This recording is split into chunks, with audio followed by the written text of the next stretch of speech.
Here we go. Good evening and welcome to this meeting of the Audit and Governance Committee.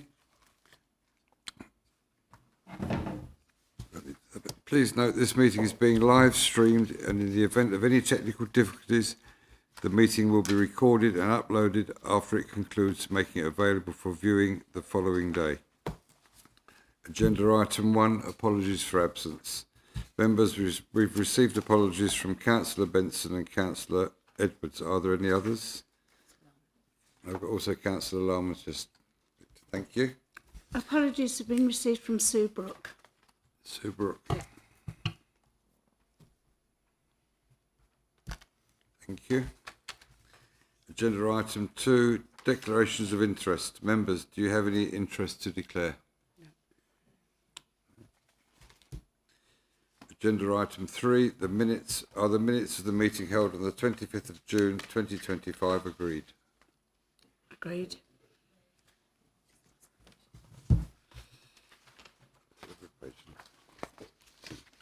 Just the bottom.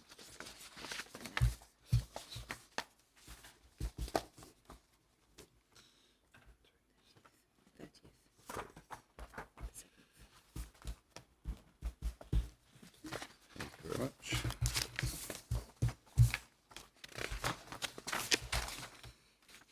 Agenda item 4, Head of Internal Audit Annual Report. Mr. Barnes, would you like to introduce your report providing an opinion of the adequacy and the effectiveness of the Council's risk management, control and governance processes?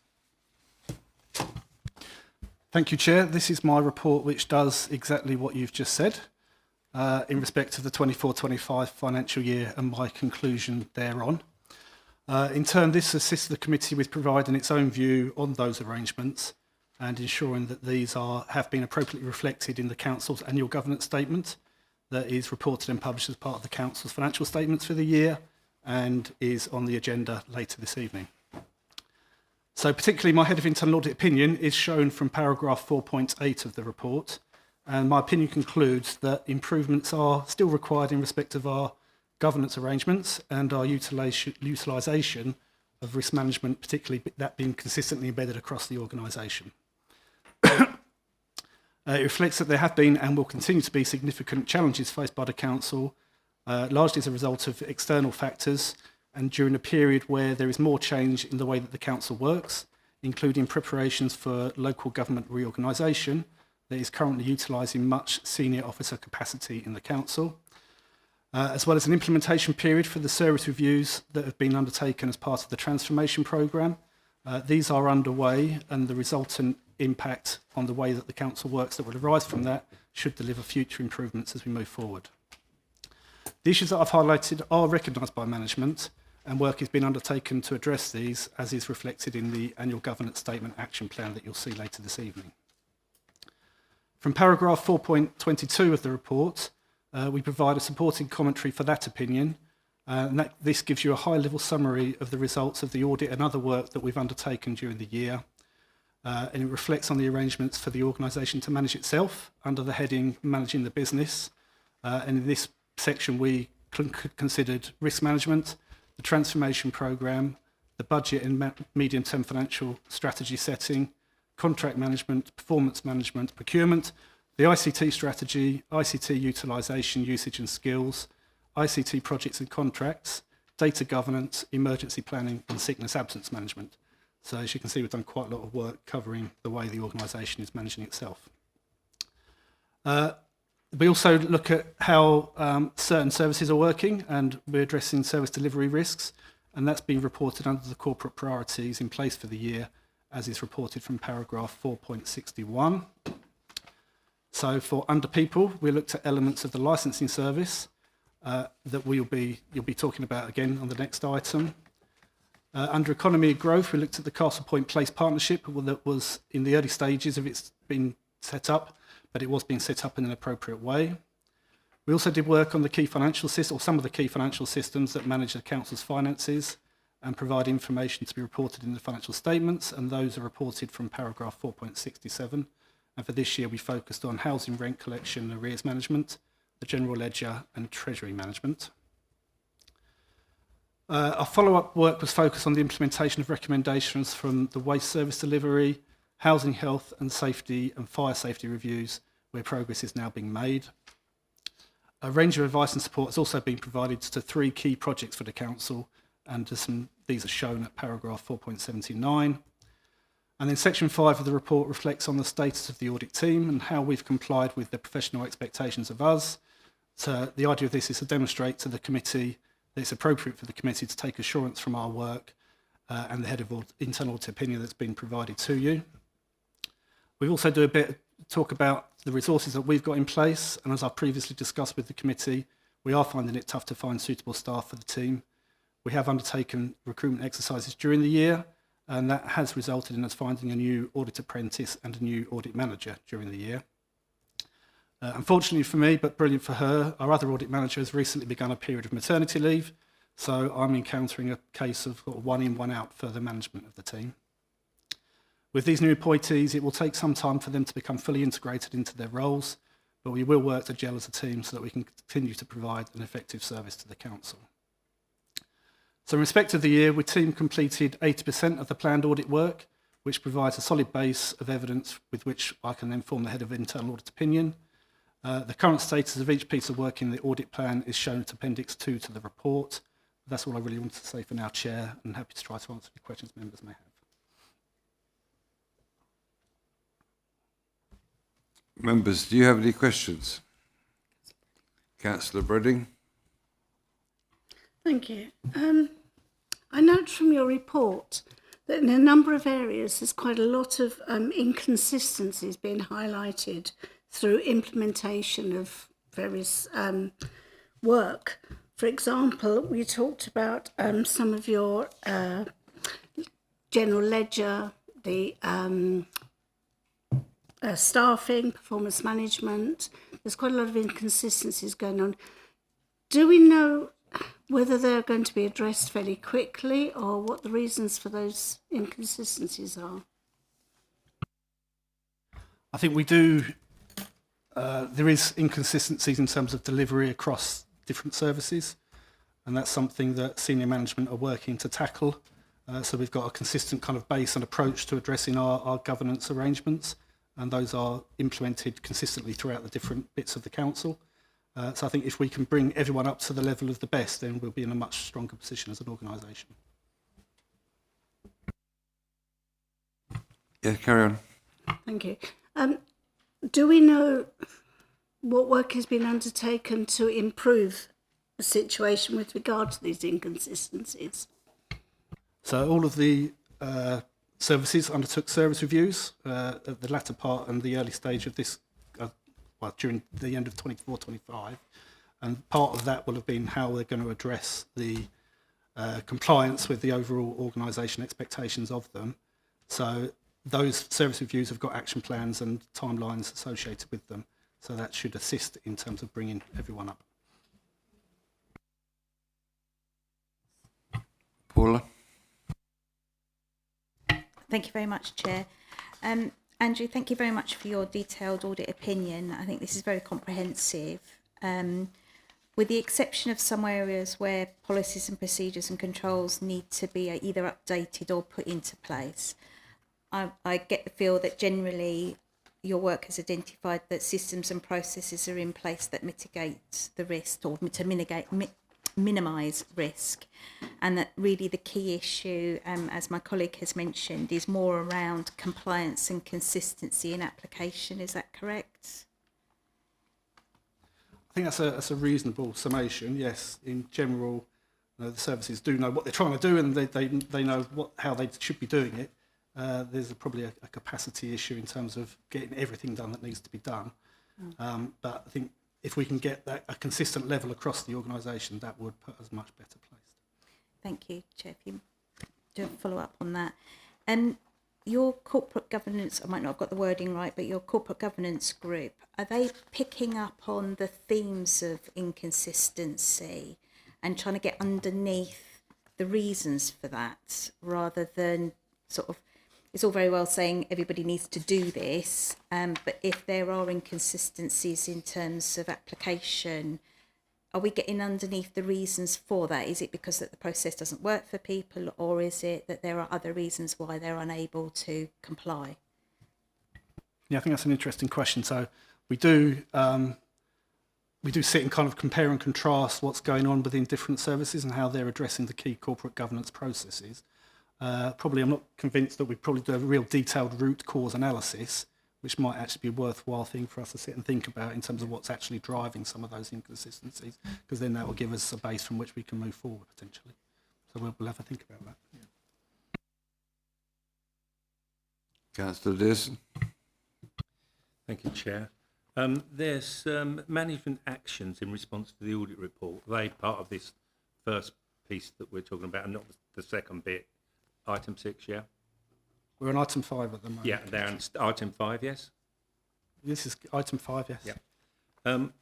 Firstly, I wanted to congratulate Janet Parker-East. I think she's done a fantastic job in a lot of the audit points are outstanding. I know there's some where the deadline's coming up, but there was so much outstanding on that. But when I look at the current accountabilities, I look at the current policy landscape, the council's data estate, so the council can be confident, required information, and there's one after that. Sorry, Chair, I think we're on the wrong item. This is item 4. So yeah, we're on item 4. I think you're on item 5. Am I sorry? All right, I'll come back to that. Sorry, my apologies. All right. Are there any other questions on item 4? Yeah. Paula? Thank you very much, Chair. I also wanted to commend the audit team because I think the report not only talks about the governance arrangements of the authority, but also talks about the operation of the actual audit team. And given the vacancies that you've got, etc., the amount of audit plan that you've been able to achieve, and that gives us good assurance over the operation of the audit team and your compliance with standards. So I just wanted to note that. I wondered whether or not you were planning on introducing any performance indicators for the audit team so that we can look at the audit team's performance in a little bit more detail and get an understanding of things. That's one question, then I've got some others as well. So in respect of that question, yes, we, as part of our audit plan that we brought to the committee March, I think, for 25-26, there are going to be performance indicators that we're going to be reporting on an ongoing basis moving forward. Thank you. And then my other two questions are, in terms of the audit work that's yet to be finalised, I understand that that's obviously in progress and probably nearing completion. Are you aware of anything within those audits that could change your audit opinion at all to the detriment or to the positive?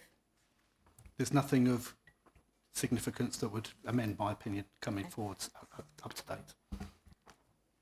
Okay, lovely, thank you.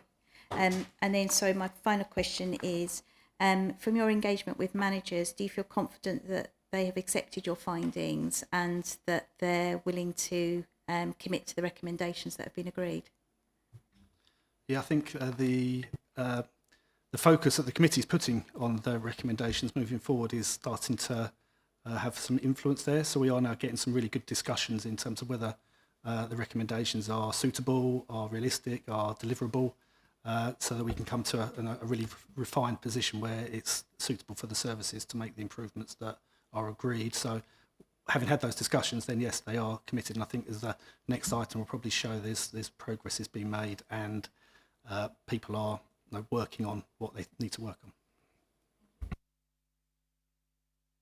Councillor Briding. Thank you. I've just got one further question. On Appendix D, on your audit opinions, under the general ledger, I'm concerned that the risks that you've identified in the audit does this impact on the council's sustainability? I don't think they do. I think they're improvements in documentation of procedures and recording of things. I don't think there will be significant financial issues arising out of the issues that we've identified in this particular piece of work. I don't think that will impact on the medium-term financial strategy, for example. Okay, and just further then, obviously, because there's quite a lot of procedure that is not included in the financial regulations, and really they are the Bible that the department should be working towards. So I'm concerned that with these things not being in place, that obviously they may not be observed fully. And would that be of a concern to the council? So I think there's two different levels that we've identified here. The financial regulations are for the council as a whole, effectively. So they're kind of the guiding principles by which the finance team needs to operate. But then underneath that, there's a level of greater granular detail in terms of how actual individual processes work. So I wouldn't expect to see those in the financial regulations, but I would expect those to be documented in the finance team so they then know how they need to go about doing their work and processing the money through the council. And that's where there's some of the things that they are doing them, they do have them, but they need to be recorded better so that anybody effectively could come into that job and then start to pick up and do the work in the way the council wants them to do it. That's what's really kind of missing at the moment, or it could be improved at the moment. Councillor Dearson. Thank you, Chair. I've raised issues before on my concerns about performance management, how we're monitoring that. We know that we have some concerns and issues around that. But there's point 3 here says, implement the recommendations from the audit of performance management, more consistent and robust approach to managing performance. And it says date of implementation, Q2 25-26. So just trying to understand how are we managing year-end performance now for this year end, or is year end December? And how are we managing that performance if we don't have any performance management process in place?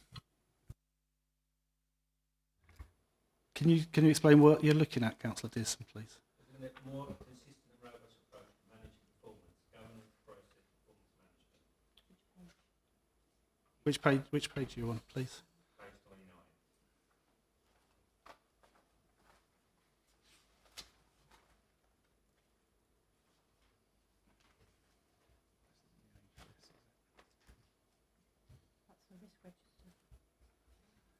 Is that in item 4, Councillor Dearson? Yes.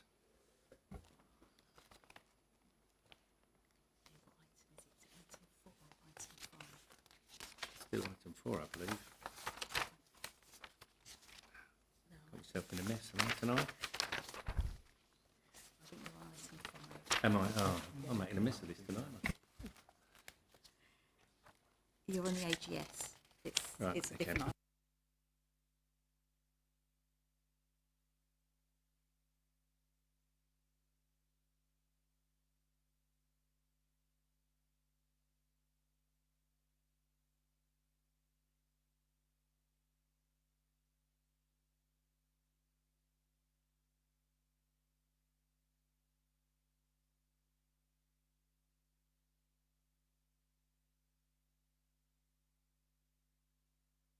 Are there any other questions, members?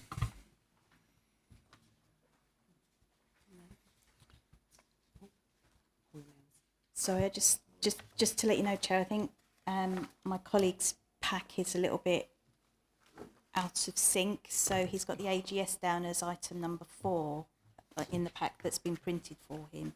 So I think that's probably why he's got a bit of a mix-up. There's a spare one here if you'd like to come and...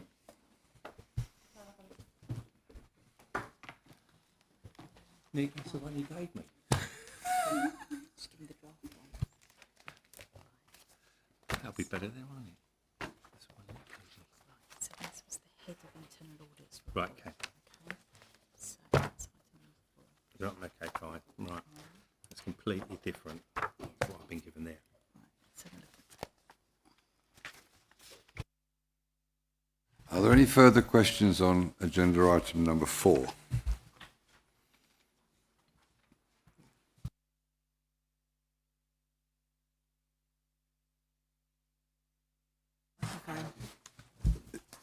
Members, are there any questions? Is that noted? Noted, thank you.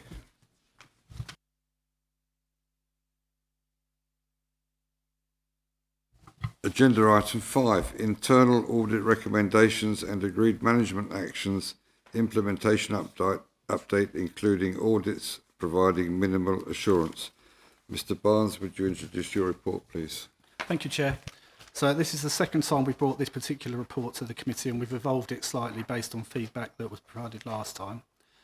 And as you recall, the Council is now capturing audit recommendations and the agreed management actions on the IdeaGen system, and this is improving the tracking of progress.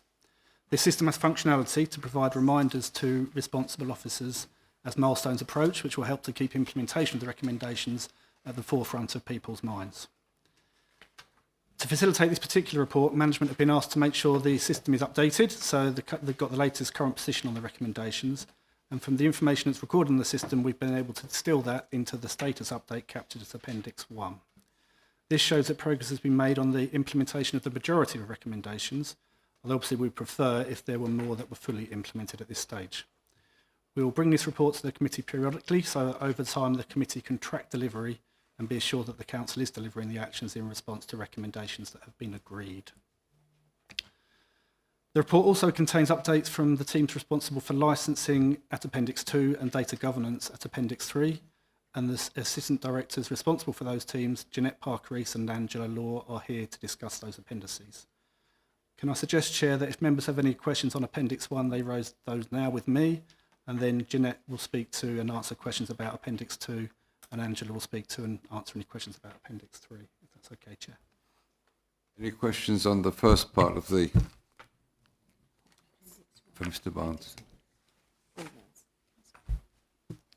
Paula Mills? Thank you very much, Chair. Thank you, Andrew, for the report.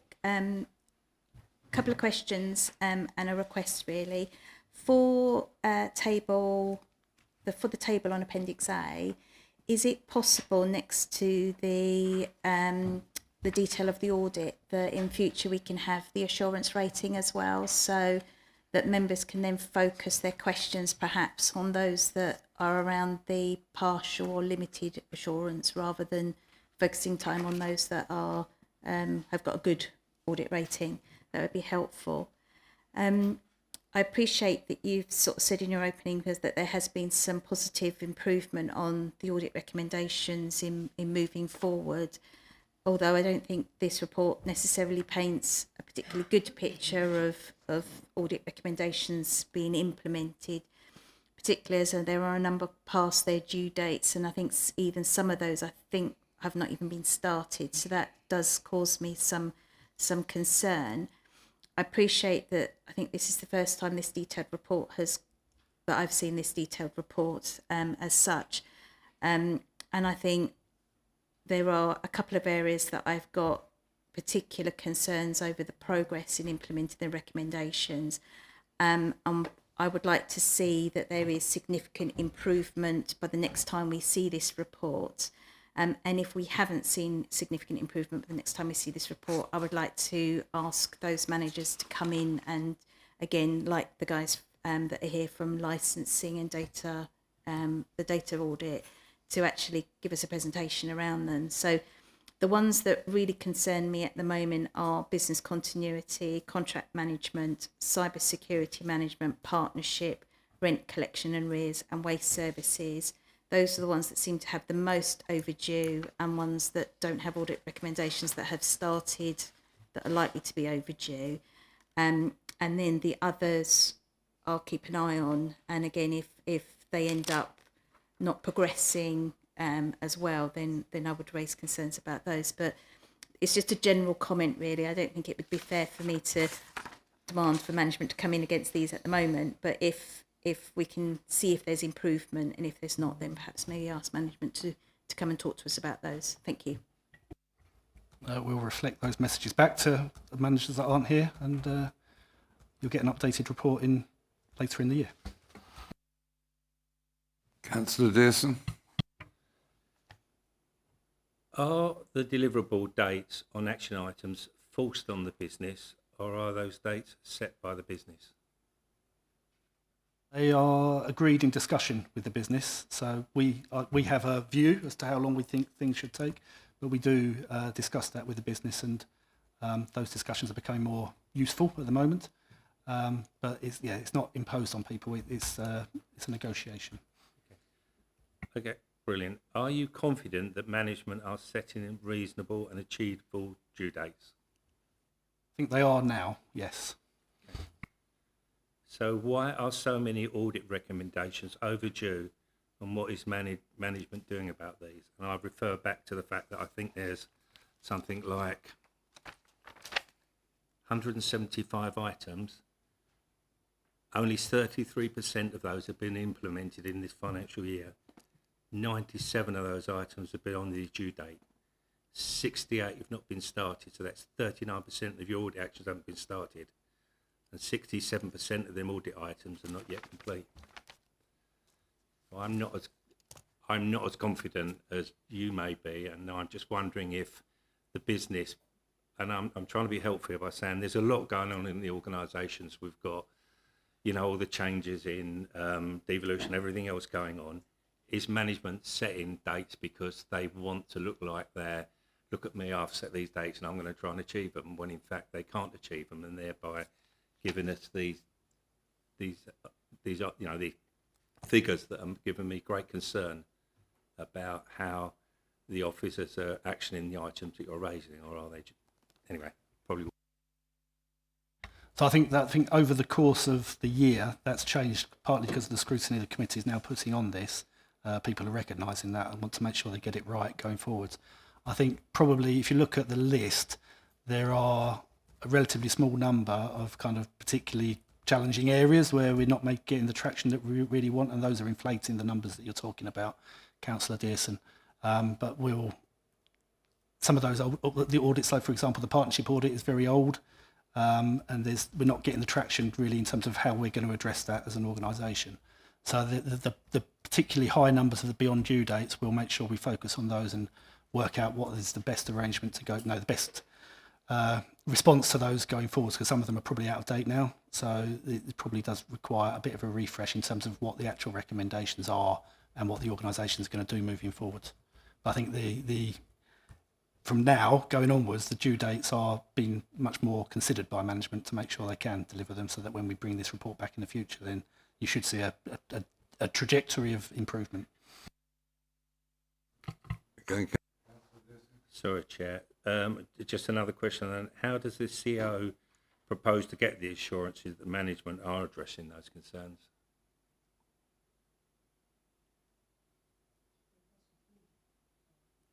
I was going through the chair, but the question is, how is the CEO getting assurances that management are addressing the concerns raised by internal audit? Through you, Chair. So as Mr. Barnes has explained, we have a process by which a quarterly business review looks at these. It's on Idea Gen. That is reviewed, escalated, and dealt with by directors and assistant directors to ensure compliance. Ultimately, we report to this committee. Some of these I'm surprised at, because I know, for example, we're doing a lot of work in that space, so there may be a disconnect between the work that's actually happening on the ground and the updating of the system. I'm also concerned that some of these are quite old. So waste delivery, service delivery, going back to March 2024 has changed quite significantly since that date. So because that was under there's been a policy change since then. So some of these actually are potentially need to be zeroed out and re-begun. So also the ones that relate to housing management are picked up by the housing improvement programme. So there are other aspects of other parts of the service where I get assurance from those. Thank you, Angela. It's more, I want to try and work with the officers and you guys, so I just want to make sure that they're setting deliverable dates that are achievable. That's the thing. And just going on to the bit I've mentioned about 3 times because I had the wrong pack. That's still going to be under that. No, it is, but they're going to give us a presentation first. All right, okay. Councillor Briding? Thank you. Going back to this Appendix 1 on the items that are outstanding, I'm very concerned on the housing, fire and safety audit that took place in 2022, that it still says here that there are 2 items that have not been started and 5 that are beyond the due date. I think we've mentioned this before, and we did ask for it to be looked at as a matter of some urgency. So can we have an update of that for the next meeting, please? Okay. Thank you. Through you, Chair. So as I just said, all the housing matters are now caught by the Housing Improvement Programme. So all of those outstanding actions are being dealt with through the Housing Improvement team. So they actually should be zeroed off of this report now, because those are being picked up in another reporting forum. So that needs to be updated. Sorry. Can I come back then? Can we have an assurance then that the fire and safety audit, the items that were picked up on the last one, have been picked up and addressed through the housing programme? So without the exact recommendations in front of me, I can't give you a line-by-line tick, but 100% of fire risk assessments have been undertaken on all of our stock. We are now in the process of understanding all remedial actions that are required to do that, and governance is taking place to ensure finance is found to enable those works to be done. So yes is the short answer, but in terms of specificity, I can't point to a particular audit recommendation. But that's why I'm saying I think the level of information that we have as a result of the Housing Improvement Programme, with all due respect to Mr. Barnes and his team, is forensic level of detail, which is not what the control framework, which is not what the role of internal audit is. So it looks at it at a greater level of specificity than internal audit, so you can be satisfied that it is dealt with through the Housing Improvement Programme rather than through internal audit.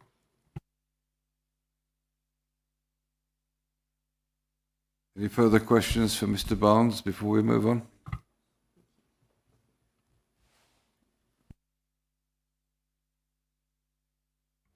So if that's all the questions on Appendix 1, Chair, then I think Jeanette's going to just introduce Appendix 2. Jeanette? Thank you, Chair. I just wanted to explain a bit about the background leading to the audit. I came into post in March 2024 with a mandate to carry out a comprehensive service review of not only licensing but also environmental health.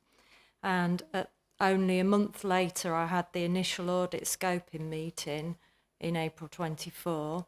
The terms of reference were agreed in May 24, and then myself and a senior member of the team took place the audit meeting in June 2024.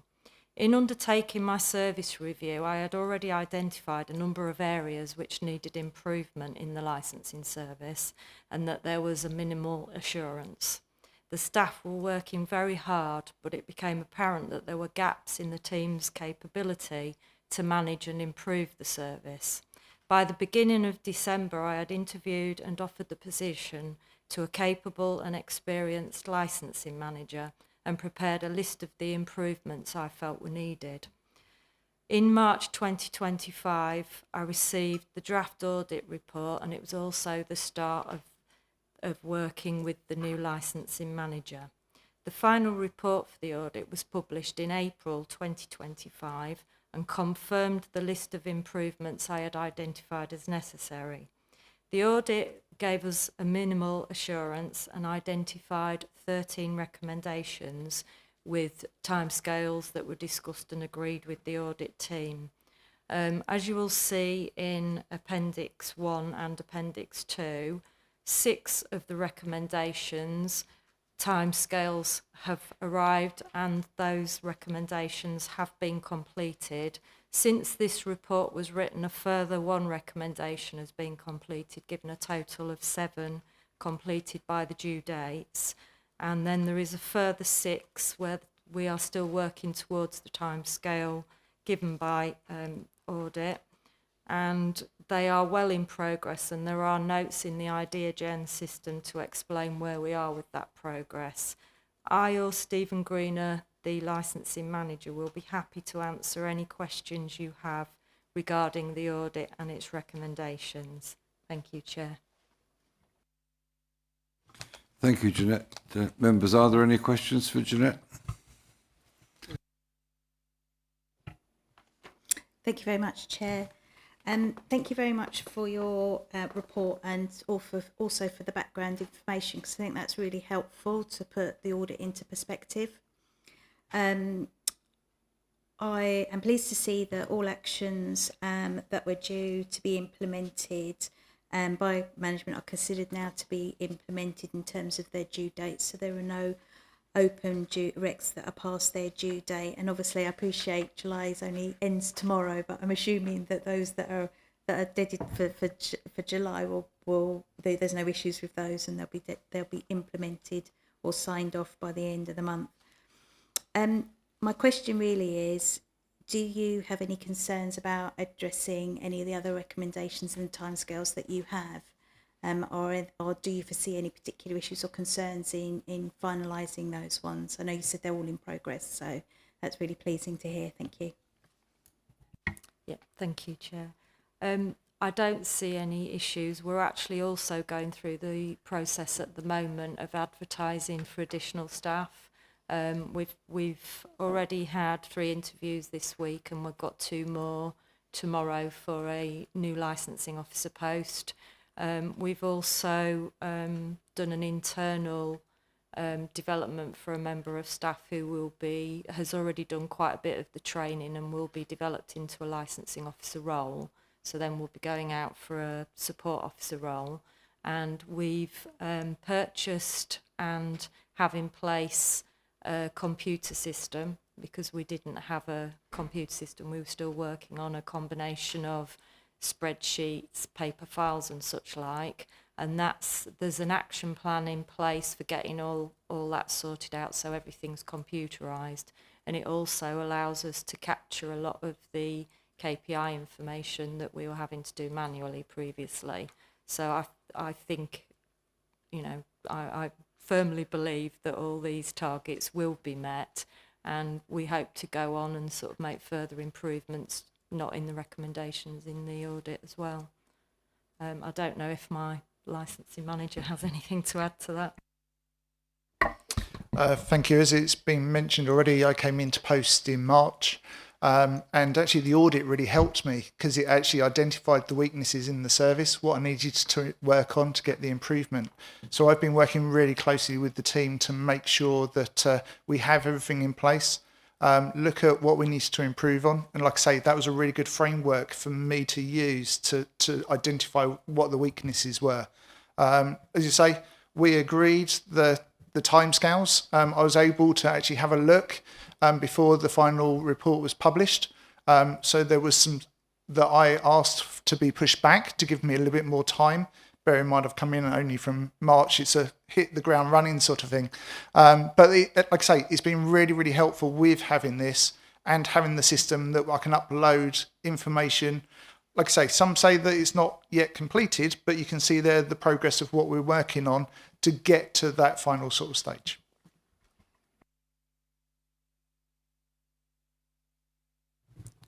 Any further questions?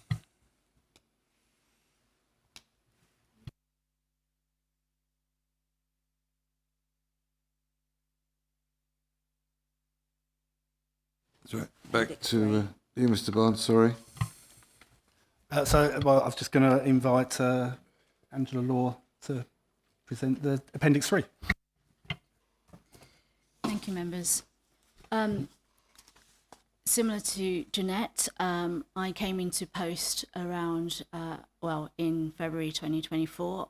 As part of my role, I also hold the statutory role of Data Protection Officer. Through service review, through understanding the service, and through understanding how other departments and services work, I came to realise that whilst we did have processes and procedures in place, they were not up to scratch, or they had or they were not updated. I then commissioned Essex County Council to carry out an audit to help review and identify where there wider improvements needed to be. This was completed in January, and separate internal audit also produced a report in April 2025, issuing 5 recommendations. Both audits found weaknesses within the arrangements. In May, a new interim governance manager was put in place on a temporary contract to assist me in bringing up to date the policies and procedures. She has since met with all assistant directors across the services, and she has assisted with bringing forward some of the recommendations.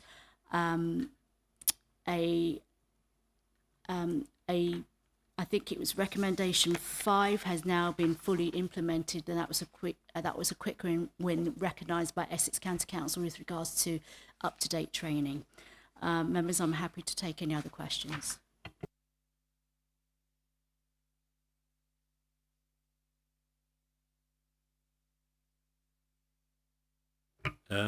I was just going to ask, there's a number of milestone due dates which were all 31st of July, and not one of them shows completed. The expectation they'll all be completed? Yes, Chair, they're actually on track for completion. At the time of the report, which was quite weeks ago, it was still on track. Thank you very much. Paula? Thank you very much, Chair. Again, thank you very much for the update report and the recommendations, and again for that background information, because again it puts the audit into perspective for members. Again, as I said previously on the other item, that I'm pleased to see that all actions with the due date have been implemented, and that you're on progress. Again, my question to you is, do you have any concerns about addressing the other audit recommendations by their due date? Have you got any concerns, or is there any barriers or anything that you think that might hinder you? Thank you. At present, Chair, I have no concerns with regards to the due dates. As with anything, when you uncover stones, you never know what you might discover. So I'm in constant discussion with Mr. Barnes. Councillor Bredding? Yeah, I just have one question. The terms of reference and roles for new information governance forum, you've drafted them, but they're not quite implemented yet. Do you have a date for when you hope they will be implemented? At present, I don't have a date. I'm waiting on most of the policies to be updated, because the purpose of this forum is to bring together a group who would understand policies and current situations, trends, any data breaches, but without the policies in place, I can't bring together that. I believe the policy deadline is October. I'm hoping it will be implemented by then. What I have done is recognise who the information asset owners are. I've asked the information asset owners to nominate what we would call information governance guardians, who would be representatives on that forum. Any further questions?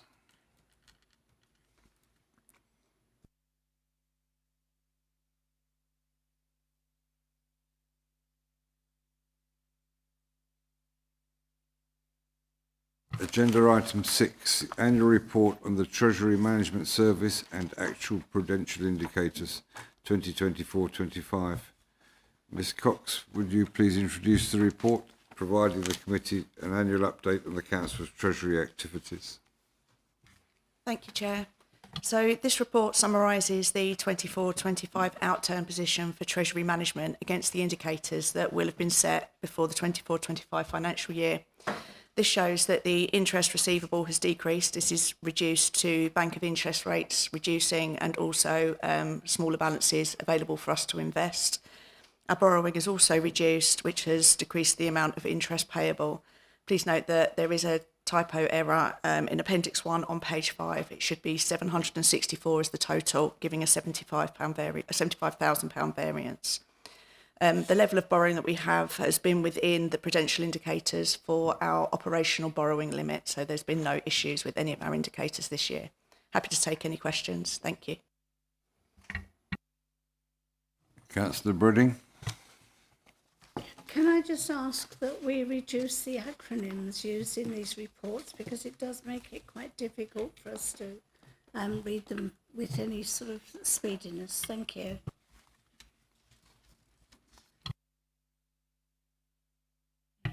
Thank you very much, Chair. Thank you for the report. Can you just clarify whether or not the activity for the year has been in line with the Treasury management policy and strategy, and that you have complied with the codes? Yes, we have complied with the code. All of our borrowing and investments and everything has been in line with our framework.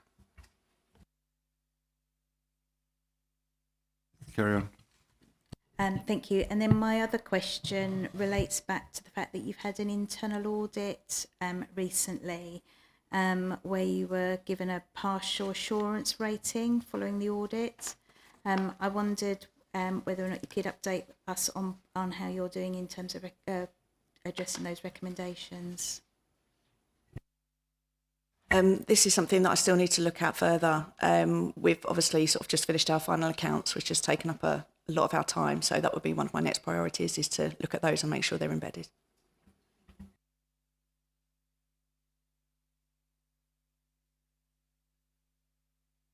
Any further questions?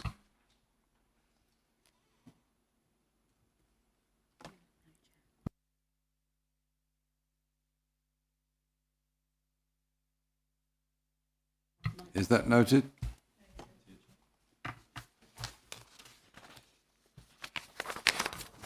Agenda item 7, Annual Governance Statement 2024-25.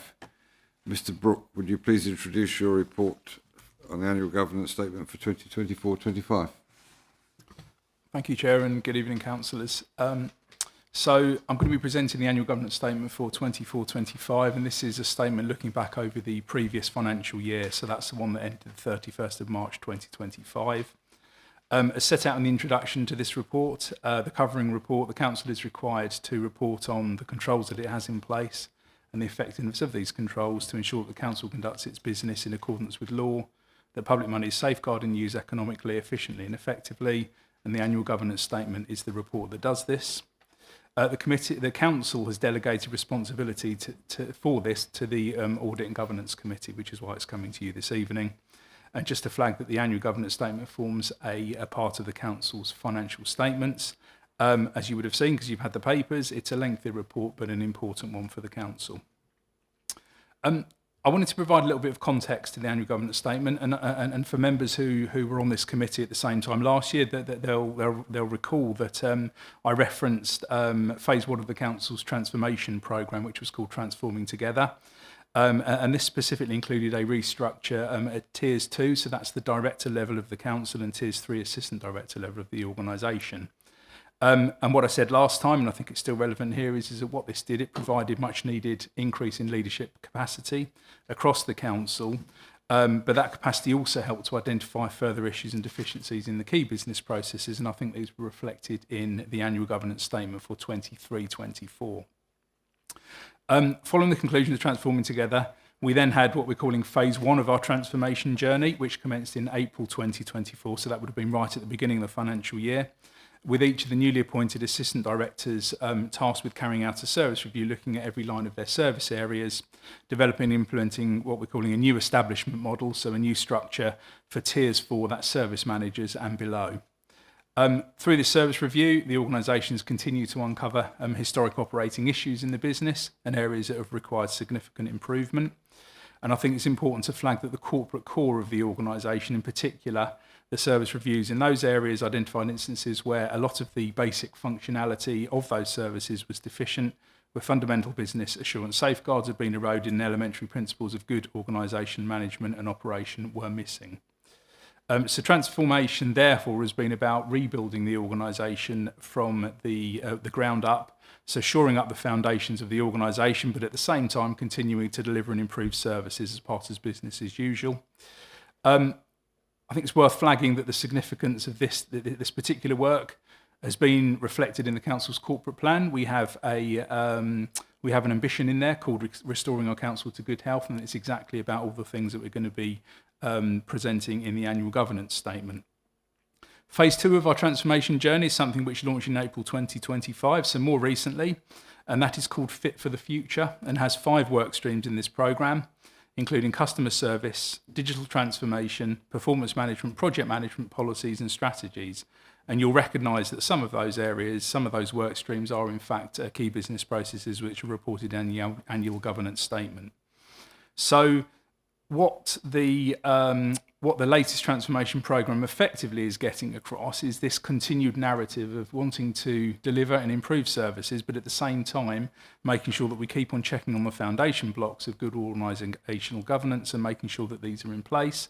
And I think this sort of balancing act, I hope, is reflected in the annual governance statement.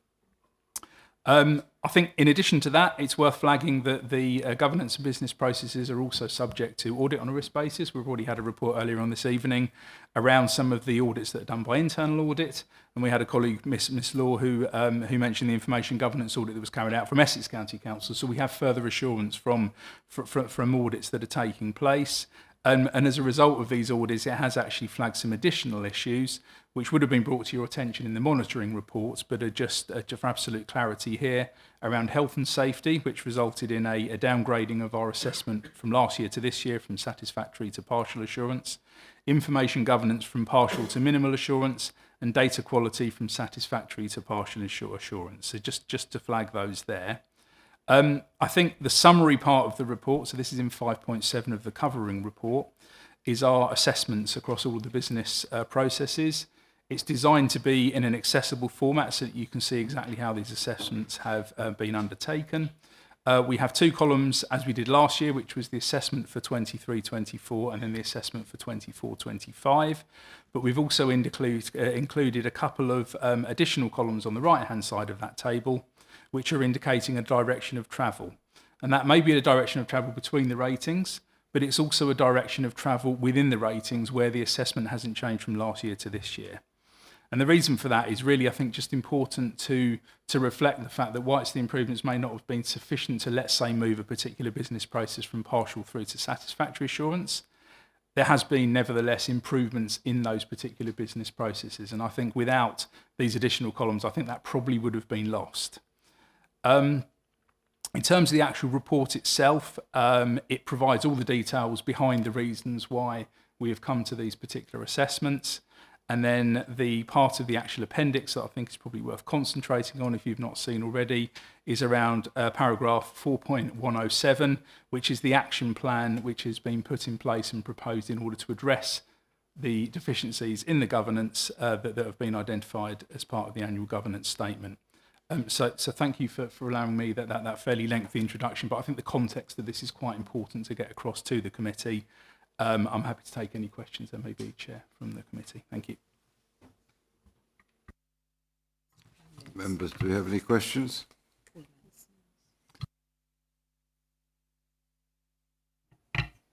Thank you very much, Chair. I wanted to say well done on your AGS because it's a very comprehensive document, and I'm actually pleased to see that you've actually included providing an opinion over those governance areas and not just listing what the governance areas are. I've seen quite a few of these over the last few months from a number of different authorities, and yours is particularly good at identifying and giving us assurance over those areas, not just telling us what they are. So well done on that. And I think it gives us as members a good understanding of the effectiveness of the arrangements and the actions that you're taking to address those. So I feel quite assured about that going forward. In order to enhance your review, in future, you could also include opinions from each of the statutory officers around their statutory responsibilities, and that will then help to shape that document as a corporate document. So you've got the head of internal audit's opinion plus the statutory officer's opinions around their areas, and that will give you a much a sort of a more rounded view as well. So I think, and I can give you some examples of those if that would be of a help. I just have two questions, if Chair will allow. First is, wanted to check that the governance actions from the last year and from the addendum, have they all been closed off now, and or if there's anything remaining, have they been included into this year's action plan, or have we still got action plans from previous years open? That was my first question. Thank you, Chair. Yeah. So in terms of the action plans, we have the action plan which was in the annual government statement for last year, and I think that the commentary in it's paragraph 4.105 will give an update on the progress of that, but where there is still work to be done. So in other words, where the action needs to roll over, that is indicated, and then that action will then appear in the action plan for 25-26 in order for us to address those. The addendum has been included to close off a governance issue which was flagged in previous years. And I think this will be the last time that we see this, because there was just one outstanding action in that, I think relating to the appointment of independent persons actually. So that has now all been concluded and those actions have now been finished. So there's nothing more in that one that needs to roll into 25-26. But yeah, you'll see the link between the 24-25 and the 25-26 actions in terms of making sure that anything that wasn't completed has rolled over into 25-26. Lovely, thank you, Chair. Just one last point. You've explained about your key governance processes in the document, and I wouldn't mind if you would be able to, outside of this, send me a copy of a document that shows me what's included in those governance processes, because there's some areas that you might want to think about pulling out separately from those. I think what I got from your presentation is the governance processes that you've listed here are across the business, and there are obviously some overarching governance processes that perhaps maybe you might want to pick out and show are satisfactory or requiring improvement. So those are things like the effectiveness of your internal audit service and the effectiveness of the audit committee itself, and then things like scrutiny and decision making. Sometimes that might be useful to pull out. I don't know where that sits in your current arrangements.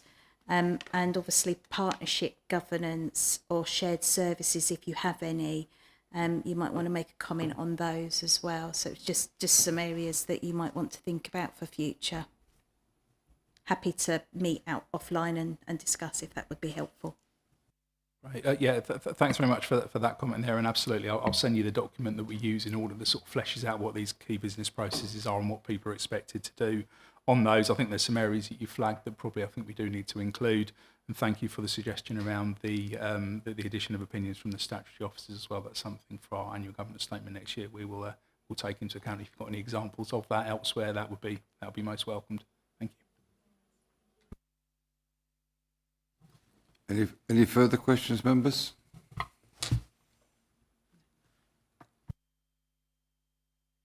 Members, I will move the recommendation to set out in paragraph 3.1 of the report to approve the annual governance statement 2024-25 and, subject to any further amendments from external audit, approve its inclusion in the financial statements for 2024-25. Do I have a seconder? Councillor Breding, thank you. Is that agreed, members? Thank you. Agenda item number 8, Corporate Risk Register. Mr. Brook, will you please introduce your report presenting the committee with the Corporate Risk Register? Yes, thanks once again, Chair. So the purpose of this report is to present to the committee the Corporate Risk Register. The Corporate Risk Register is an important control mechanism and management tool that we have for the operational delivery of the Council's frontline services and back office administration, and it allows the organisation to identify key risks to delivering its priorities and objectives. The Corporate Risk Register also sets out the controls already in place helping to manage these risks, as well as any further mitigating actions that are planned to reduce the likelihood of the risk materialising and or its impact. In terms of the report, there are currently 21 risks that are managed through the Corporate Risk Register, and the titles of these risks are set out in paragraph 5.3 of the covering report. The Council uses a 4x4 matrix in order to score risk, and the scores for likelihood and impact are set out in the table in paragraph 5.4 of the covering report, with the definitions of how we arrive at each of these assessments on the second page of the appendix. 5.5, section 5.5 of the report sets out the spread of risks across the Corporate Risk Register, and we currently have 5 risks which are scored as high, 14 scored as medium high, 12 scored as medium, and 0 scored as low risk, which is probably not surprising on that last point because low risk typically wouldn't probably be on the Corporate Risk Register. And then underneath the table there is a grid which shows what we call the spread of risk. It's the same information but just in a slightly different format. I think it's important to flag that just because a risk has been scored as high, that doesn't necessarily mean it is uncontrolled. It just might mean that the impact, should that risk materialise, is so high that actually it needs to be flagged as a high risk and certainly one that needs to be on our radars. The appendix to the report, as you will have noticed, sets out a large amount of detail for each of the risks, and this includes the risk description, 3 risk scores, so the initial risk, the current risk, and then the target risk. It then sets out the internal controls and also assurance about the effectiveness of these controls, and then mitigating actions which have assigned to due dates, and then latest notes in terms of progress against implementing those mitigating actions. So that's all I wanted to say by way of introduction, but again, happy to take any questions, Chair. Thank you. Members, do you have any questions? Councillor Bredding. Yes, just looking through this, for example, cyber security had an initial risk score of 16. It's now down to 12, so it's still quite a reasonable risk. It was identified originally, it's got here as the risk was scored in April 2024. A 16. In May 2025, it was still scored as 12. Can I ask what sort of how that has been addressed? Is it being addressed quickly? Is it just something that's sort of regarded as being medium? Yeah, thank you. So the current risk score, I think very much reflects the high-profile cyber attacks that have taken recently. And when myself and the IT manager were having a look at this particular risk, we felt that it was right to flag that actually we're in a quite different environment, I think, with regards to cyber security, and the risk is ever increasing. You'll see that we have a target risk to reduce the likelihood of this particular risk materialising down from a 3 to a 2, but also to be able to mitigate the impact of that particular risk from a 4 to a 3.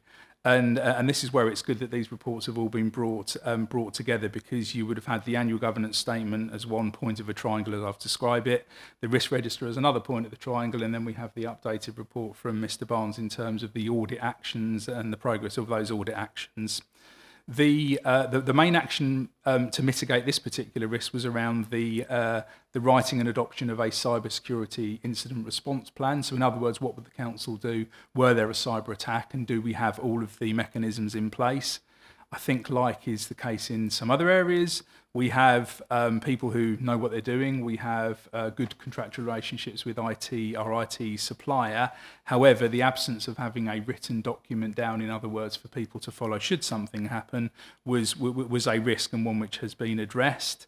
That particular plan has now been adopted by senior leadership team, and that's very much sort of hot off the press. That was just earlier on this week, and we have a plan to use our Emergency Planning and Business Continuity Board in September to run what's called a desktop exercise, where we will effectively mimic what might happen. So, for example, there's been a breach of security and the council's entire network has gone down. What are we going to do about it? And it's using that particular exercise that we will take our plan that was now been adopted. We will have internal staff, will have the IT contractors there as well, because they form a part of our response to any cybersecurity attacks.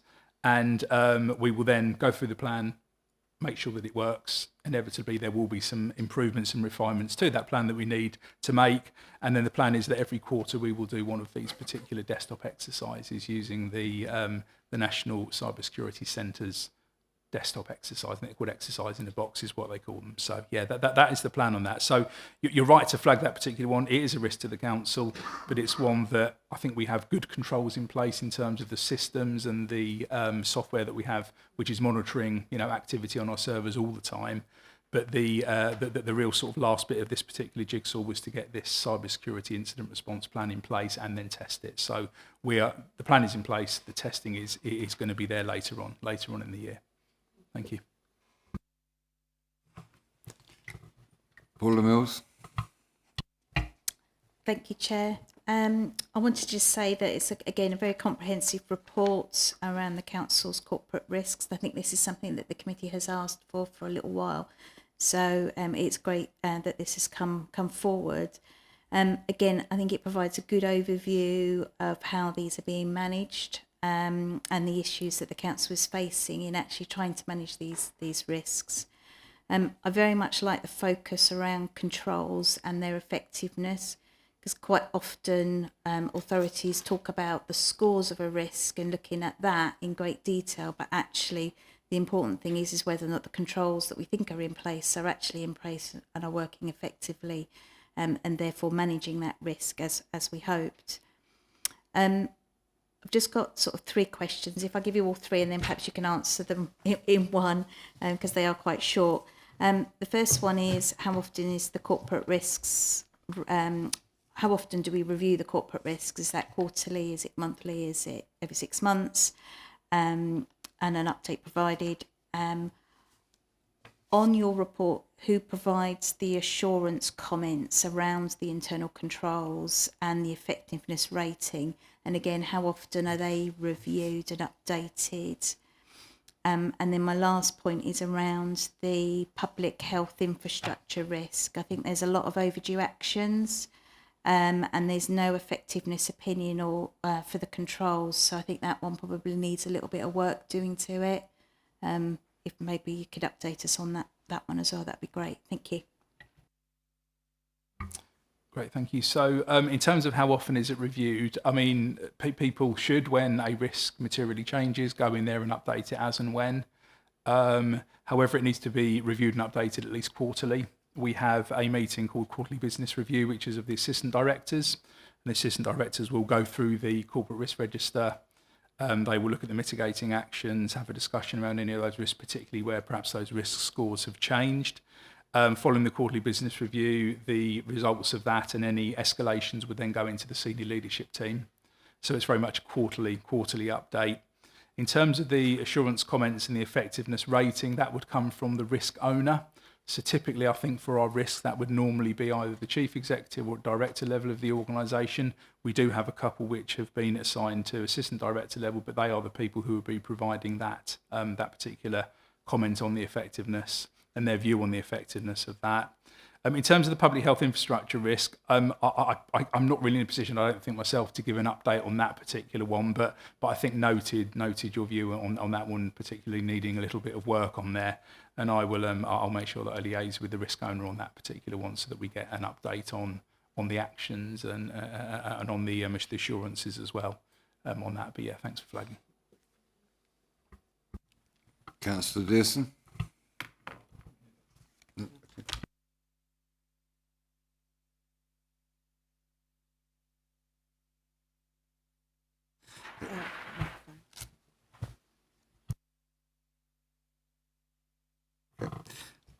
Members, I will move the recommendation set out in paragraph 3.1 of the report. Do I have a seconder?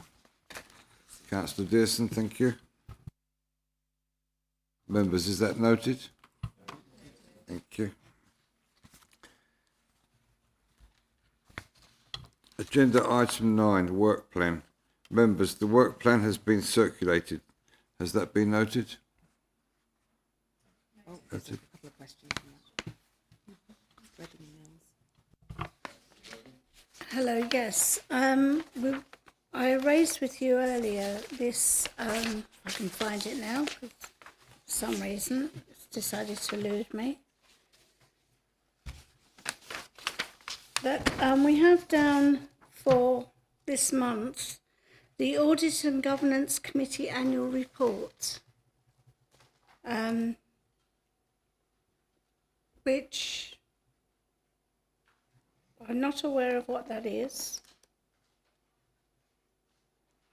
It's on page 6 of the work plan, right at the bottom.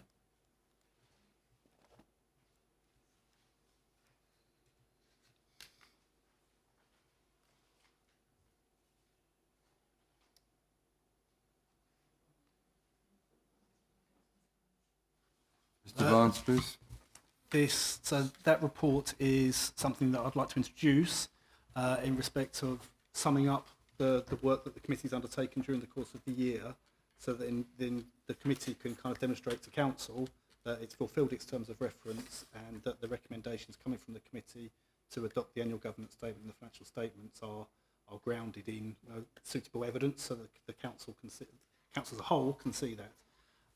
I must admit, when I did this together, I was thinking about July next year, so that's my error. Apologies for that. But it's something I'd like to introduce going forward for 25-26. Okay, thank you.